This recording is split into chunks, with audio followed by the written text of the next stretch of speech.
NASA का rocket Mumbai में हुआ लैंड। जी हाँ, सही सुना आपने। मेरे पीछे जो पानी का टैंकर देख रहे हैं वो टैंकर नहीं, रॉकेट है। दरअसल एस्ट्रोनॉट को मुंबई के गड्ढे देखकर लगा चांद यही है। इस पे दो लाइन याद आती हैं, दांत में रेशे फंसे हैं क्योंकि सुबह आम चूसा है, इनका रॉकेट चांद में नहीं चांदीवली में घुसा है। हमारी टीम जिसमें सिर्फ मैं हूं, उसके सर्वे के अनुसार एक साल में 250 से भी ज्यादा रॉकेट लॉन्च किए जाते हैं और अगर यहाँ की सड़कों में गड्ढे ऐसे ही बढ़ते रहे तो सारे रॉकेट मुंबई में ही दिखेंगे। मलाड से लेफ्ट लो तो मिड चौकी के पास चंद्रयान 3 घुसा मिलेगा। हमने गड्ढों को लेकर म्युनिसिपैलिटी से भी बात की। उनका कहना है कि प्रीति जिंटा के गाल के गड्ढे तो तुम बहुत एंजॉय करते हो, सड़क पे गड्ढे दिख गए तो तुम्हें तकलीफ हो रही है। उन्होंने बात घुमाने के बाद मुझे भी घुमाया और कहा दरवाजा उधर है, दफा हो जाओ। 3 और 4 मिलाकर 7 करते हैं।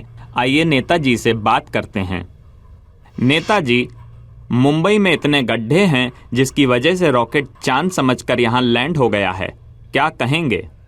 देखिए, ये कोई शर्म वाली बात नहीं है। अगर कोई हमारी मुंबई को चांद समझ रहा है फिर तो ये मुंबई के लिए गर्व की बात है कि नहीं? लेकिन नेताजी, मुंबई में इतने गड्ढे हैं, बाइक चलाओ तो घुड़सवारी वाली फीलिंग आती है। बताइए, बाइक से घुड़सवारी का मजा मिल रहा है, और क्या चाहिए? लेकिन गड्ढों से एक्सीडेंट भी तो होते हैं। गड्ढों से एक्सीडेंट नहीं होते, रुकते हैं, क्योंकि लोग घर से निकलते ही नहीं है, क्योंकि यहाँ बहुत गड्ढे हैं। कहाँ बाहर जाएं? अब बताइए, जब कोई घर से निकलेगा ही नहीं तो एक्सीडेंट कहाँ होगा? और जो निकलेगा भी वो गड्ढों की वजह से गाड़ी धीरे चलाएगा। अच्छा ही अच्छा है। इतनी फिल्मों में सलमान कहीं एक्टिंग करते नहीं दिखे। बात घुमाना तो कोई नेताओं से सीखे। जब नेता और म्युनिसिपैलिटी से बात नहीं बनी तो 2 वड़ा पाव खा के हम सोशल एक्टिविस्ट के पास पहुंचे। उन्होंने जो बात कही सुन के मेरे दोनों वड़ा पाव टाइट हो गए। उनका कहना था गड्ढे तो हो ही गए हैं, उसमें बीज डाल के पेड़ क्यों नहीं उगा लेते, एनवायरनमेंट अच्छा होगा। क्योंकि मैं हाथापाई के खिलाफ हूँ इसलिए उसके गार्डन में थूक के आ गया।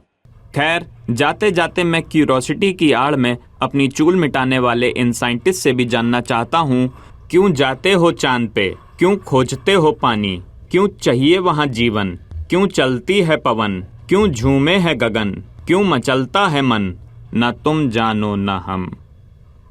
अगर आप भी ऐसे ही इनसे कोई सवाल पूछना चाहते हैं तो 98607 पे बैलेंस डलवा दें, मैं आपको खुद मिस कॉल करूंगा।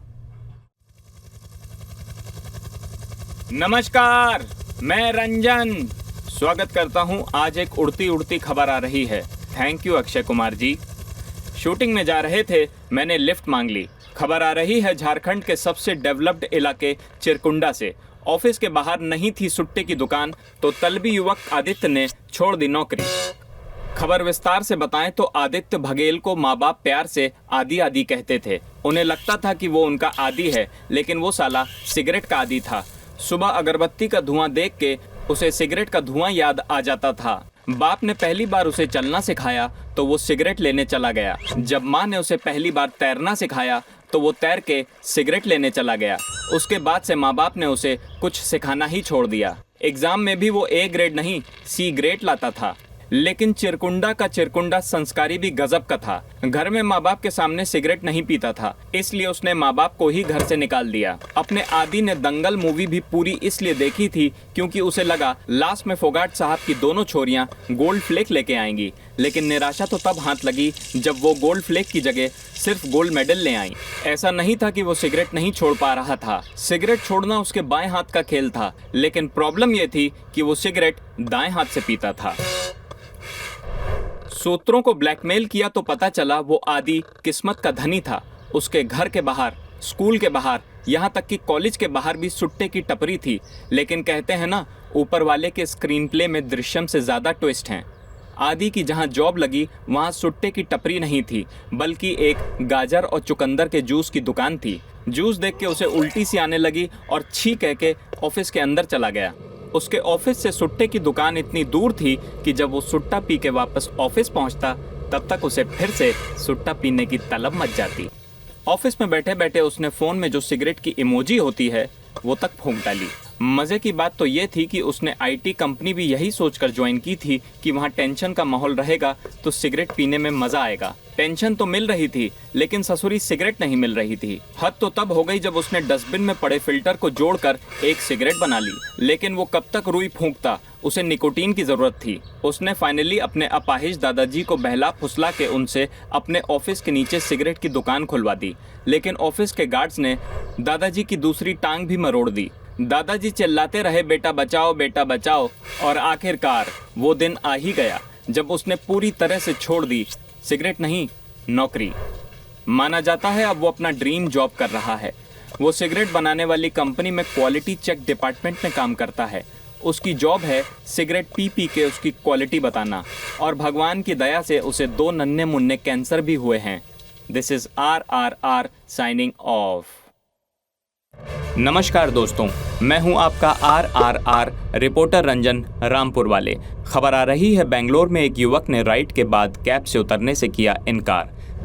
जी हां, युवक पिछले 3 साल से कैब बुक करता और हर बार उसकी राइड कैंसिल हो जाती। फाइनली जब 3 साल बाद उसे कैब मिली तो उसने कैब से उतरने से किया इनकार।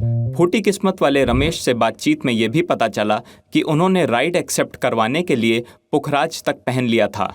पुखराज पहनने के बाद उसकी नौकरी लग गई, लेकिन 2 दिनों बाद नौकरी भी हाथ से गई क्योंकि टैक्सी ही नहीं मिल रही थी ऑफिस जाने के लिए। रमेश ये ओला उबर राइड के लिए वैष्णो देवी मन्नत मांगने भी गए थे।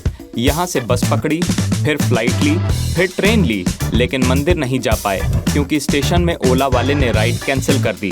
उल्टे पैर वापस आके अपने ही घर के मंदिर में बैठना पड़ा। फिर अंत में रमेश ने ओला उबर से परेशान होकर अपनी खुद की ओला खरीद ली, लेकिन उनके अपने ड्राइवर भी राइड एक्सेप्ट नहीं करते थे। आखिरी बार उस ड्राइवर से 3 साल पहले बात हुई थी।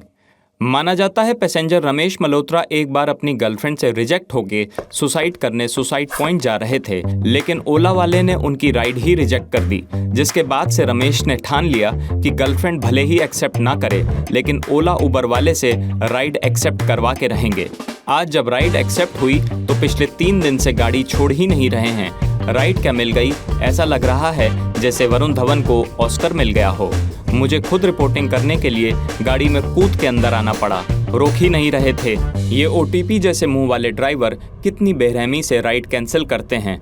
कर्मा तो लौट के आना ही था, बिकॉज कर्मा इज अ बिच। अब जुहू बीच है या गोरई पता नहीं। पैसेंजर रमेश मल्होत्रा पिछले 3 दिन से इसी कार में बैठे हैं, और करे भी क्या, ये ओला उबर वाले इनके नखरे कम ही नहीं होते। इंदिरा नगर जाने को बोलो तो कहते हैं जयनगर जाएंगे, जयनगर बोलो तो कहते हैं JP नगर जाएंगे। अबे मौसी के खजूरे, गाड़ी की स्टीयरिंग क्या वरमाला डालने के लिए रखी है? मोड़ और चल। मैं लड़कियों को मैसेज करता हूँ फेसबुक मैसेंजर से। आइए सवाल जवाब करते हैं जिद्दी पैसेंजर से। आप कब छोड़ेंगे ये कार? अब इतनी मुश्किल से तो राइड मिली है, जब तक पेट्रोल खत्म नहीं होगा मैं नहीं उतरूंगा। लेकिन मैंने तो टंकी फुल कराई है, अभी 3 दिन और चलेगी गाड़ी। क्या? 1 मिनट। कैमरामैन 1 2 3। तो देखते रहिए बवाल न्यूज नेटवर्क। भाई साहब, ये मित्तल नगर किधर जाता है? आगे से राइट। और राजीव नगर? राइट लेके लेफ्ट। लेकिन आपको कहाँ जाना है? मुझे कहीं नहीं जाना, मैं तो रिपोर्टिंग कर रहा हूँ। भक्त तेरी मौसी का गुलकंद। तेरी मौसी का होगा गुलकंद, मेरी तो मौसी ही नहीं है। ये काट देना। शुरू करते हैं। नमस्कार, मैं हूं आपका RRR रिपोर्टर रंजन रामपुर वाले, और आप देख रहे हैं बवाल न्यूज़ नेटवर्क। खबर आ रही है छत्तीसगढ़ के रायपुर इलाके से, जहां एक पान वाले की नौकरी गूगल मैप में लग गई क्योंकि रास्ता बताने में वो पान वाला कुछ ज़्यादा ही माहिर था। दरअसल हुआ यूं, 60 वर्षीय लल्लन को बचपन से ही रास्ता बताने का बड़ा शौक था। जब वो पैदा होकर हॉस्पिटल से घर जा रहे थे तो लल्लन ने ही अपने पापा को बताया था, यहाँ से लेफ़्ट ले लो, बाईपास पड़ेगा, और बाईपास ही पड़ा। तब से लल्लन के माता पिता ने सोच लिया कि इसे बड़ा होकर पान वाला ही बनाएंगे ताकि ये लोगों को रास्ता बता सके। मैं बता दूं, भारत देश में गूगल मैप से ज़्यादा पान वालों से रास्ता पूछा जाता है। ऑक्सफोर्ड के जाने माने research centre NAP national address पूछो के अनुसार गूगल मैप 80% और पान वाले 100% करेक्ट होते हैं एड्रेस बताने में। ये माना जाता है कि गूगल मैप वाली लड़की भी रास्ता भटकने पर पान वाले की ही मदद लेती है। भाई साहब गांधीनगर के लिए राइट ले या लेफ्ट ले? सूत्रों के अनुसार वास्को अपना डिगामा लेके सबसे पहले पान वाले के पास ही गए थे। पान वाले ने ही उन्हें गोवा का एड्रेस बताया और ये भी इत्तला किया कि गोवा से बियर लेके मत आना, हाईवे पे चेकिंग होती है। चंद्रयान 2 का रास्ता भटकने का एक बड़ा कारण ये भी माना जाता है कि स्पेस में कोई पान वाला नहीं था। मर्दों के दिल का रास्ता पेट से होके जाता है, ये रास्ता भी किसी पान वाले ने बताया था। लल्लन पान वाले के एड्रेस बताने का तरीका धीरे धीरे लोगों को भाने लगा था। वो अपनी चूने से सनी हुई उंगली से जब आगे से लेफ्ट ले लो बोलते थे तो अच्छों के रोंगटे खड़े हो जाते थे। लोग दूर दूर से इनका एड्रेस पूछ के इनसे एड्रेस पूछने आते थे। लल्लन अपने इस काम को दिल से लेने लगे थे। लल्लन अपनी शादी तक में नहीं आए थे। वो चौराहे पे खड़े होकर मेहमानों को शादी के वेन्यू का एड्रेस बताने में व्यस्त थे। इस टैलेंट पर गूगल के सीईओ सुंदर खिचाई की नज़र पड़ी।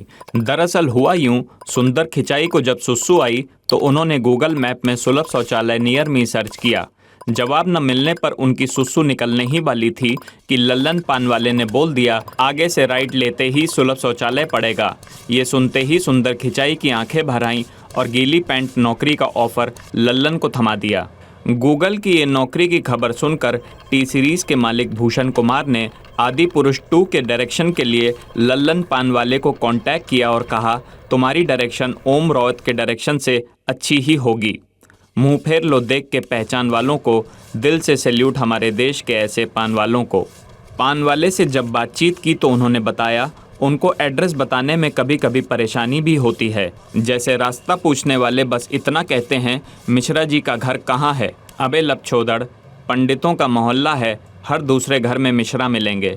खैर, हम ऐसी ही और न्यूज़ लेके आते रहेंगे। तब तक आप देखते रहिए बवाल न्यूज़ नेटवर्क अपने रसीले रिपोर्टर रंजन के साथ। भैया, एक सादा पान लगाना। साले मटर पान के लिए बैठा हूँ यहाँ, तेरी मौसी का गुलकंद। एड्रेस पूछ।